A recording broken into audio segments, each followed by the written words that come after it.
नमस्कार CBSE aspirants. कहानी जो फेथ के बारे में बताते, आज के बदलते परिवेश में अगर हम अपन देखें तो जहां पर अंधविश्वास लगातार बढ़ता जा रहा है, वहां पर एक कैरेक्टर है जिसका नाम है लेंको। अपनी सच्चे प्रार्थना के साथ में वो भगवान से जो डिमांड करता है उसके बारे में कहानी दी गई है।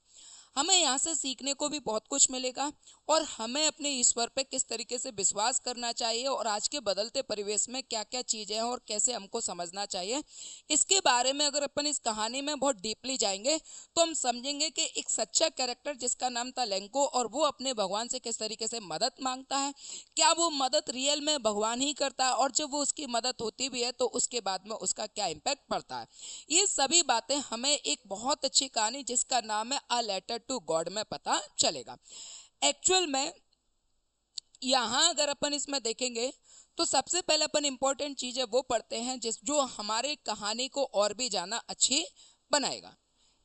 ठीक है, before you read they said faith can move mountains. उन्होंने कहा कि अगर सच्ची आस्था हो तो सच्ची आस्था पहाड़ों को भी हिला देगी।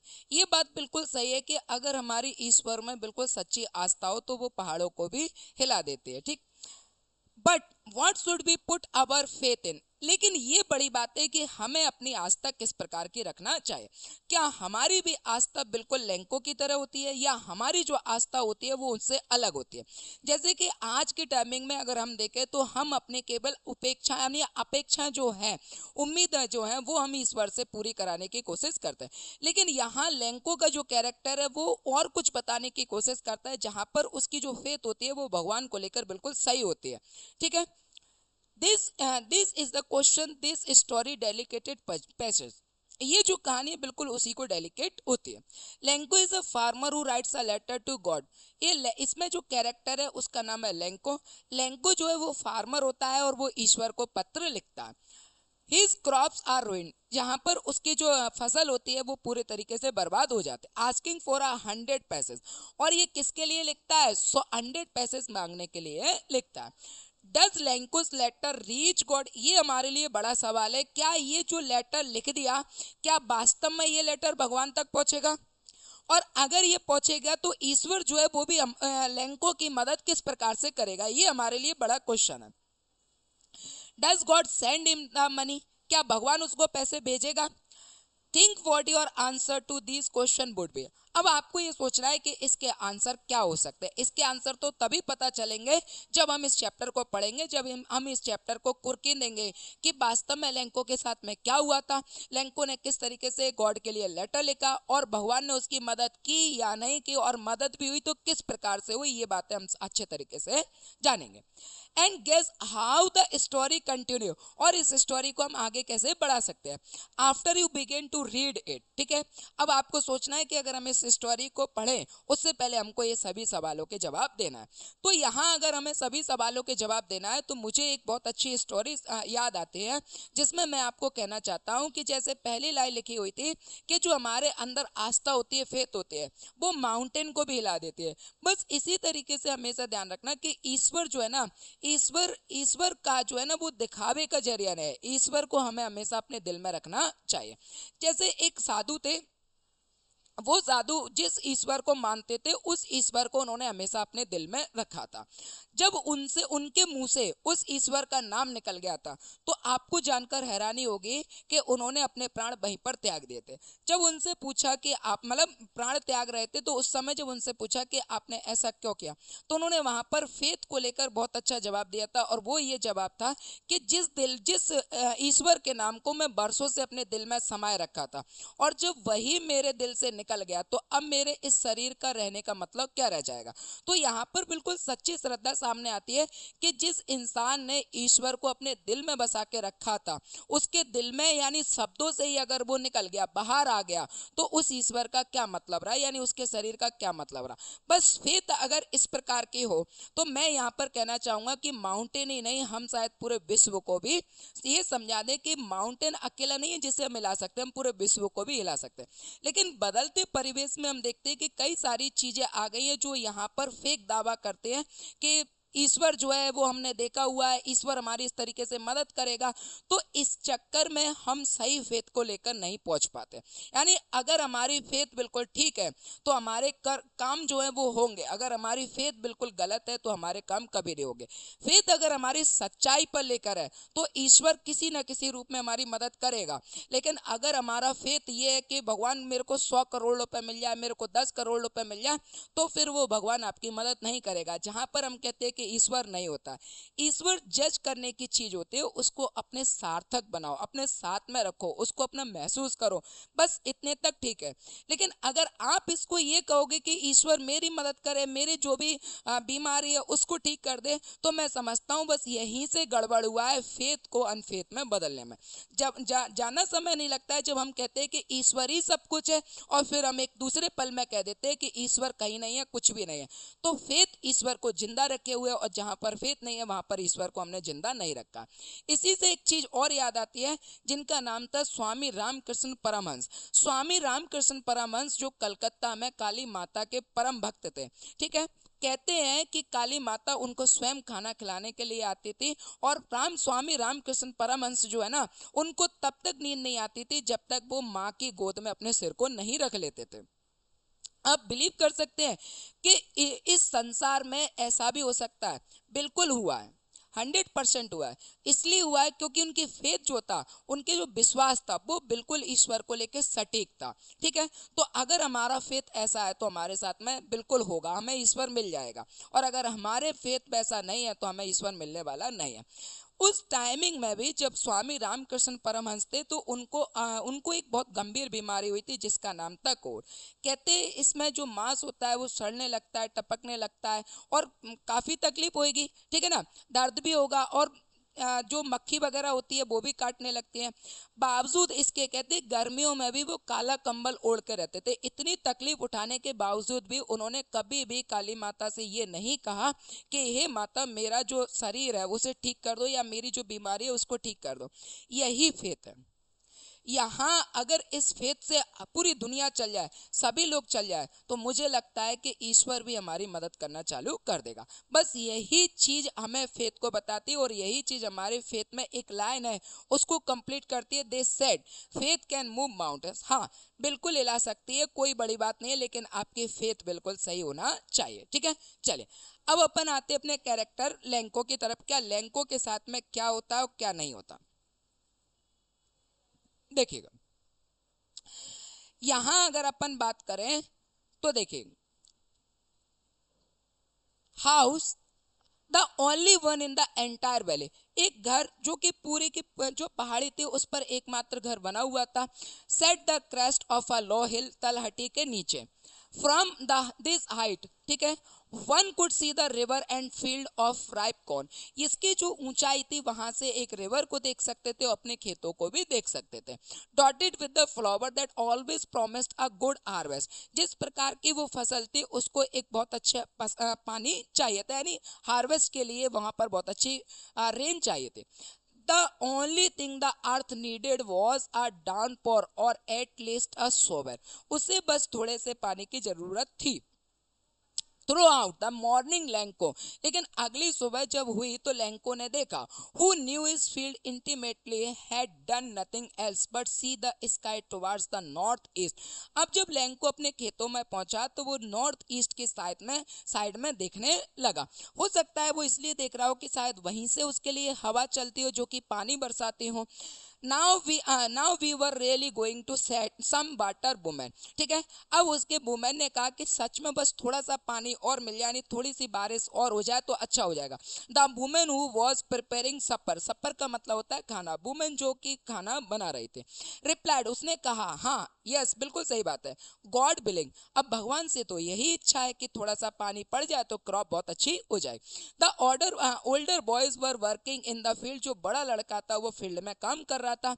while the smaller ones were playing near the house, जबकि जो छोटा था वो घर के पास में खेल रहा था।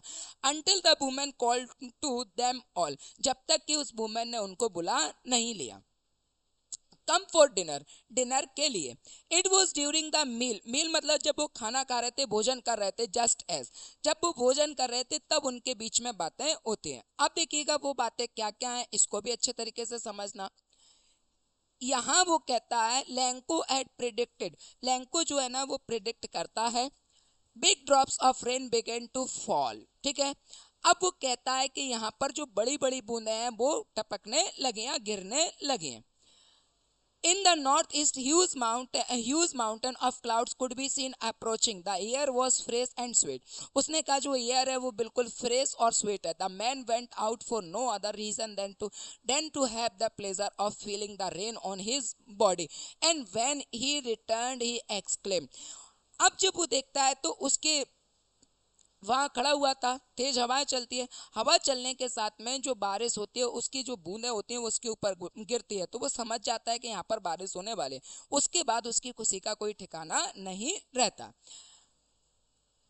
These aren't raindrops falling from the sky, they are new coins. और वो कहता है ये सिर्फ यहाँ पर रेन ड्रॉप्स नहीं है, बल्कि ये क्या है, ये बिल्कुल एक न्यू कॉइन्स के समान लग रहा है। Big drops are 10 cent pieces and the little ones 5 pieces. और वो कहता है कि जो ड्रॉप्स गिर रहे हैं उसमें से जो बड़ी बड़ी ड्रॉप्स है वो 10 पीसेस के बराबर में, और जो छोटे हैं वो 5 पीसेस के बराबर है, ठीक। With a satisfied expression, he regarded the field ripe corn with its flower, draped in a curtain of rain. But suddenly a strong wind began. अब होता क्या है, यहाँ पर बट लगा है, बट ने ही, बट जो शब्द है बस इसने ही पूरी कहानी को बिल्कुल चेंज करके रख दिया। जहां तक अपन ने समझा वो बात ये थी कि जो उसकी फसल थी उसको थोड़ा बहुत पानी की जरूरत थी, लेकिन यहाँ पर जो बट लग गया वो हमको समझाएगा अब आगे होता क्या है। और जो बट है वही यहाँ पर भगवान के लिए पत्र लिखने का कारण बनता है। But suddenly a strong wind began to blow, and along with the rain, large stone began to fall. लेकिन वो देखता है कि अचानक ही तेज हवाएं चलने लगी और उसके साथ में बड़े बड़े ओलावृष्टि होने लगे। These truly did resemble new silver coins. और ये बिल्कुल रिजेंबल का मतलब होता है के समान, और ये बिल्कुल बड़े बड़े कॉइन के समान, सिल्वर कॉइन के समान लग रहे हैं। The boys exposing themselves to the rain and ran out to collect the frozen pearls. और जो लड़के खेल रहे थे और वो क्या हुआ कि जो बूंदे गिर रही थी उसको उठाने के लिए चले गए, जो कि बिल्कुल सिल्वर पर्ल्स की तरह पे लग रहे थे। ऐसा लग रहा था कि जैसे मोती चमक रहे हों। It's really getting bad now, लेकिन अब ये बहुत बुरा होता जा रहा था। एक्सक्लेम द मैन, उसने कहा I hope it passes quickly. अब वो कहता है कि आशा है कि ये जल्दी से निकल जाए, यानी उसकी इच्छा थी कि थोड़ा बहुत पानी बरसे। लेकिन हुआ क्या कि उसके साथ बिल्कुल अलग हो गया कि अब तेज तेज हवाएं चलने लगी और हेल स्टोन्स भी गिरने लगे और लगातार बारिश होती जा रही थी। अब वो कहता है कि यार ये जल्दी से निकल जाए क्योंकि इतना पानी मुझे नहीं चाहिए। एक्चुअल में जो जरूरत थी उससे ज्यादा बारिश होने लगी थी। It did not pass quickly for an hour, the rain on the house, लेकिन ये जल्दी से निकलने वाली नहीं थी। The garden, the hill side, the cornfield on the whole valley, और ये देखते ही देखते पूरी वैली में तेज हवाएं और बारिश होने लगी। द फील्ड वॉज वाइट, और उसने देखा कि जो फील्ड था, खेत था, वो बिल्कुल वाइट हो चुका। As if covered with salt, ऐसा लग रहा था कि जैसे यहाँ पर क्या हो, नमक बिछा दिया हो। Now not a leaf remained on the trees, एक सिंगल लीफ यानी एक छोटा सा भी पौधा जो था ना, लीफ थी यानी पत्ती थी, वो किसी भी पेड़ पर नहीं बची थी। The corn was totally destroy, जो कॉर्न था वो बिल्कुल खत्म हो चुका था, यानी कॉर्न की जो फसल थी वो बिल्कुल खत्म हो चुके थे। The flower were gone from the plants, और उससे फूल भी गिर चुके थे। Lencho soul was filled with sadness, Lencho जो था वो दुख से भर गया। When the storm had passed, अब वो कहने लगा कि कैसे भी करके ये तूफान निकल जाए। He stood in the middle of the field, अब वो क्या करता है कि फील्ड के बिल्कुल मिडिल में जाकर खड़ा हो जाता। And said to his sons, और अपने बच्चों से कहता है, plague of locusts would, plague of locusts would, locusts का मतलब होता है टिड्डे, ठीक है।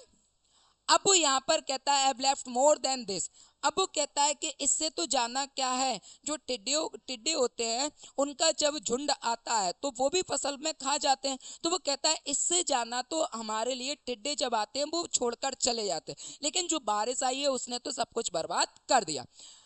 Then this, the hail has left nothing this year, और इसने बिल्कुल भी कुछ भी बचने नहीं दिया। We will have no corn, इस साल बिल्कुल भी कॉर्न नहीं होगा। That night was a sorrowful, और ये नाइट उनके लिए बहुत बेकार होने वाली थी। All our work were for nothing, उन्होंने जो भी काम किया उसका कोई मतलब नहीं रहा। There is no one who can help us, अब उनके पास में कोई भी ऐसा व्यक्ति नहीं था जो उनकी मदद कर सके। We will all go hungry this year, इस साल उनका कहना था कि हम सभी जो लोग हैं ना वो भूखे मरने वाले हैं।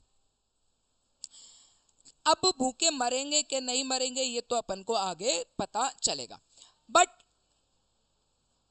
अब वो कहता है but in the hearts of all who lived in that solitary house in the middle of the valley, उन्होंने कहा यहाँ पर कोई भी नहीं रहता है जो मेरी मदद कर सके।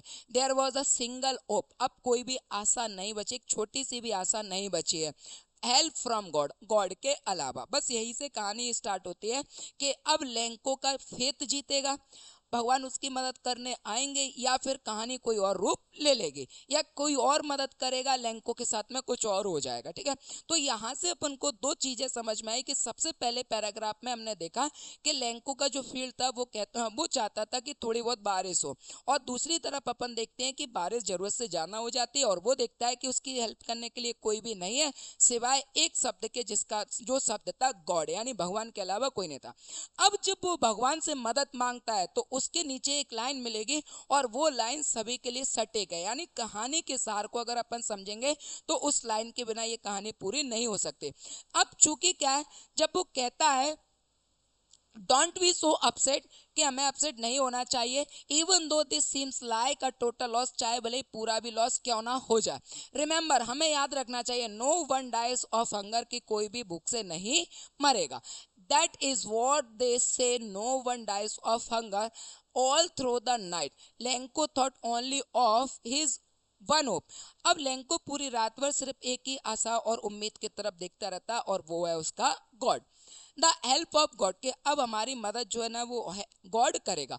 Whose eyes as he had been instructed see everything. अब यहाँ पर इस लाइन का ध्यान रखना, ये लाइन जो है ना ये कहाँ गई, only his one hope, the help of God, whose eyes as he had been instructed। ये लाइन ही आज भी हमारे दिलों में आस्था को जीवित रखे हुए। यहाँ वो कहता है कि जो ईश्वर है वो सच में एक इंस्ट्रक्टर की तरह देख रहा है, यानी भगवान जो है ना वो सर्वत्र है, सभी लोगों को देख रहा है। तो इसका मतलब भगवान मुझे भी देख रहा होगा, और अगर मुझे देख रहा होगा तो मेरी परिस्थितियों को भी देख रहा होगा। इसका मतलब भगवान ने खुद देख लिया कि मेरे साथ में क्या क्या हुआ है, तो भगवान भी मेरी मदद करेगा। और यहाँ मैं कहूँ तो फेथ बिल्कुल राइट जा रहा था उसका, क्योंकि भगवान तो सभी जगह पर है, और भगवान अगर हमें देख रहा है तो भगवान ने तो देख ही लिया ना कि यार इसके साथ में जो फील्ड है वो उसके पूरे बेकार हो चुके हैं, खाने के लिए भी कुछ नहीं, पूरी साल भर डली हुई है, तो इसकी मदद कर दे। तो उसकी जो होप थी ना वो यहाँ पर बिल्कुल सही थी। इस लाइन से हमको समझ में आता है कि वो जो सोच रहा था वो बिल्कुल सही सोच रहा था। सी एवरीथिंग, वो सभी जगह देख रहा है। Even what is deep in one's conscience, Lencho was an ox of a man working like an animal. हालांकि जो लैंको था वो अपने फील्ड में बिल्कुल जानवर की तरह काम करता था, यानी अच्छी तरीके से काम करता है, जिसको जानवर की तरह काम करने का मतलब अपन सेंस इन द ये ले सकते हैं कि वो बिल्कुल अपने मन से काम को करता था। ठीक है, but still he knew how to write, अब वो तो पढ़ा लिखा नहीं था, उसको पत्र लिखना था। तो अब यहाँ पर बात आती है कि ही न्यू हाउ टू राइट, अब वो जानता है कि मैं कैसे लिखूं, क्योंकि उसको तो आता नहीं था। द फॉलोइंग संडे, आने वाला जो संडे था एट डे ब्रेक, ठीक है, उस दिन वो क्या हुआ, he began to write a letter which he himself would carry to town and place in the mail. अब वो वहां पहुंच गया जहां पर उसको पोस्ट ऑफिस पर पहुंच गया, जहां पर उसको भगवान के नाम पर पत्र भेजना था। It was nothing less than a letter to God, उसके पास भगवान को पत्र लिखने के अलावा कुछ भी नहीं बचा था। गॉड ही रॉट, सबसे पहले उसने पत्र में लिखा God, if you don't help me, अगर तुम मेरी मदद नहीं करोगे, my family and I will go hungry this year, मेरी फैमिली और मैं इस साल भूखा मर जाऊंगा। Year I need 100 पैसेस। अब उसने भगवान को जो पत्र लिखा उसमें कितने पैसे मांगे, 100 पैसे मांग लिए, ठीक है। और उसका मांगना भी अपनी जगह सही था, क्योंकि उसने एक ही लाइन में कहा है कि भगवान सर्वत्र है और भगवान सबको देख रहा है, और देख रहा है तो उसको तो पता है कि मेरा फील्ड जो है वो बिल्कुल बेकार हो चुके हैं।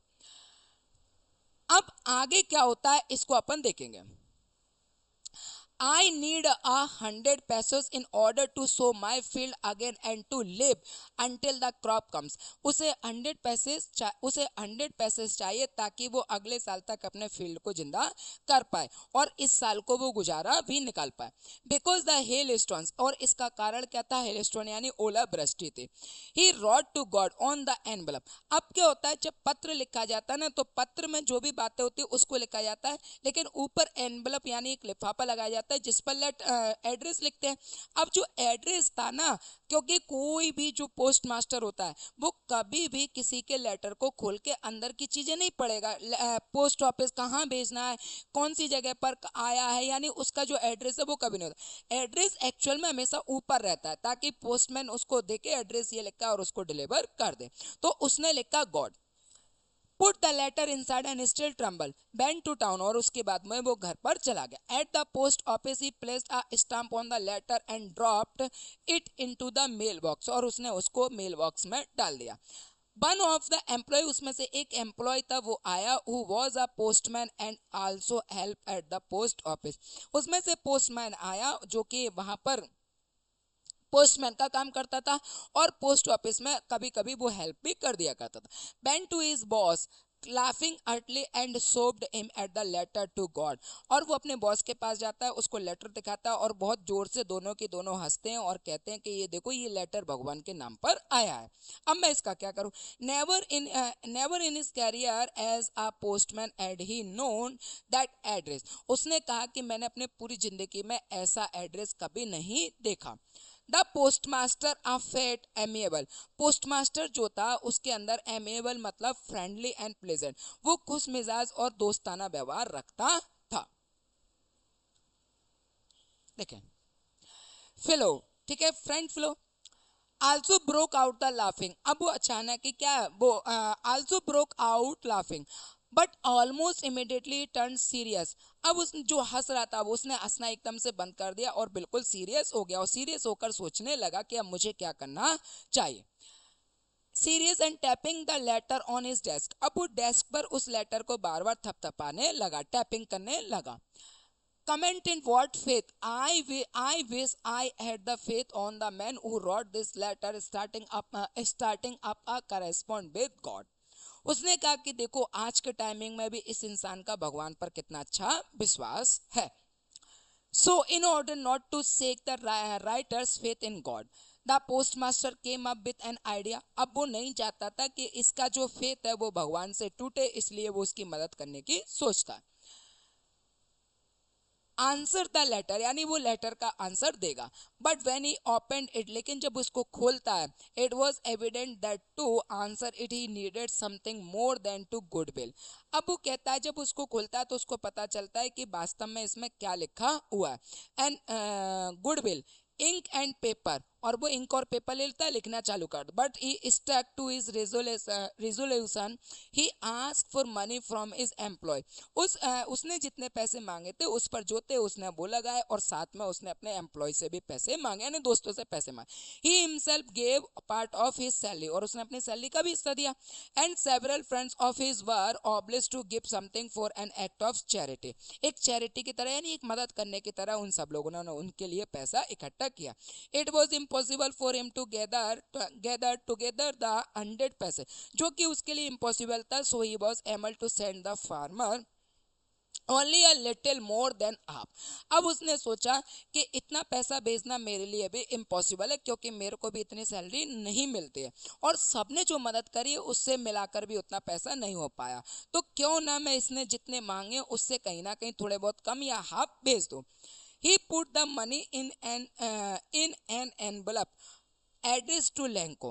अब उसने क्या किया कि जो पैसे थे वो लेंको के नाम से लेटर में डाल दिया, यानी लेटर लिख दिया। And with a letter containing only a single word as a signature God, और कुछ नहीं, बस उसने सारी चीजें खाली छोड़ दी, बस एक नाम लिख दिया गॉड, क्योंकि उसने लेटर किसके लिए लिखा था, गॉड के लिए लिखा था, तो रिप्लाई भी कौन करेगा, गॉड करेगा। ठीक, यहां तक आ गए। अब इसके बाद द फॉलोइंग संडे, जब अगला संडे आया, Lencho came a bit earlier, वो जल्दी आ गया था than usual to ask if there was a letter for him, क्या यहाँ पर मेरे लिए कोई लेटर आया है। It was the postman himself who handed the letter to him by the postmaster, अब उसके हाथ में वो लेटर था और वो उसको पकड़ा देता। Experiencing the contentment of a man who has performed a good deed looked on from his office, क्योंकि वो अच्छा काम करता था, सभी के लिए जरूरतमंद वाला व्यक्ति था। Lanco showed not the slightly surprise on seeing the money, लेकिन जैसे ही वो खोलता है ना, तो लेंको जो होता है वो सरप्राइज नहीं होता है पैसों को देखकर। Such was his confidence but he became angry when he counted the money, लेकिन जब वो लिफाफा खोलता है और पैसे गिनता है तो वो और उल्टा गुस्सा हो जाता है। God could not made a mistake, कि भगवान से मिस्टेक नहीं हो सकती, nor could he have denied Lanco what he had requested, और वो कहता है कि जो मैंने ईश्वर से मांगा और ना ही भगवान उसके लिए मना कर सकते। Immediately Lencho went up to the window to ask for paper, अब लेंको जो है ना वो दोबारा से खिड़की के पास जाता है और एक लेटर लिखने की फिर कोशिश करता है। And ink on the public writing table, he started to write with much wrinkling of his brow caused by the effort he had to make to express his ideas. When he finished, he went to the window to buy a stamp which he linked and then affixed. अब वो इस letter को लिखने के बाद क्या करता है, विंडो पर पहुंच जाता है जहां पर वो टिकट खरीदता है और उसको लगा देता है। इसके बाद देखो ये आ गया, इसके बाद देखो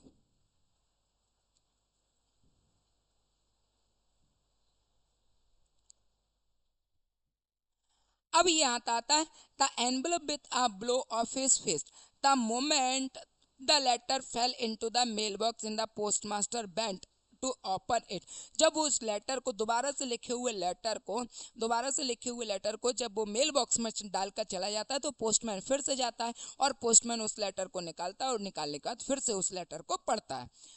गॉड इट सेड, और वो कहता है God of the money that I ask for only 70 pesos reached me, कि भगवान जो मैंने आपसे जो 100 पैसेज मांगे थे उसमें से केवल मेरे पास 70 पैसेज ही पहुंचे। सेंड मी द रेस्ट, बाकी का कहाँ कब दोगे, since I need it very much, जबकि मुझे इसकी बहुत ज़्यादा ज़रूरत है। But don't send it to me